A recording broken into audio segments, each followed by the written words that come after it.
সোনারগাঁয়ে গৃহবধূকে কুপিয়ে হত্যা, স্বামী আটক। নারায়ণগঞ্জ সোনারগাঁও প্রতিনিধি মো শহীদুল ইসলাম সৈকত এর পাঠানো তথ্যচিত্র। নারায়ণগঞ্জের সোনারগাঁয়ে রিয়া মনি 24 নামের এক গৃহবধূকে কুপিয়ে হত্যার অভিযোগ উঠেছে।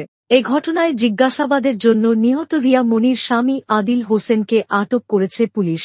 বুধবার সকালে উপজেলার কামারগাঁও এলাকায় ব্যাংকস কারখানার স্টাফ কোয়ার্টারের ভেতরে এ ঘটনা ঘটে।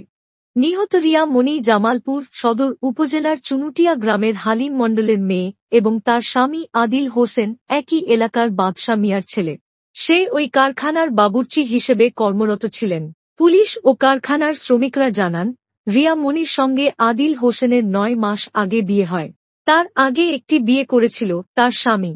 আটকৃত আদিল জানান, আজ সকালে সে স্ত্রীর জন্য খাবার কিনতে বাহিরে যাওয়ার পর 1 ঘণ্টা পর ফিরে এসে রুমের মধ্যে রক্তাক্ত অবস্থায় রিয়ামনির লাশ দেখতে পেয়ে ডাক চিৎকার করে লোকজন জড়ো করে। পরে খবর পেয়ে পুলিশ ঘটনাস্থলে গিয়ে লাশ উদ্ধার করে এবং জিজ্ঞাসাবাদের জন্য নিহতের স্বামীকে আটক করে। নারায়ণগঞ্জের অতিরিক্ত পুলিশ সুপার অঞ্চল ইমরান হোসেন জানান, এ ঘটনায় স্বামী আদিল হোসেনকে আটক করে জিজ্ঞাসাবাদ করা হচ্ছে। লাশ উদ্ধার করে ময়নাতদন্তের জন্য নারায়ণগঞ্জের জেনারেল হাসপাতালে পাঠানো হয়েছে। তদন্ত চলমান রয়েছে।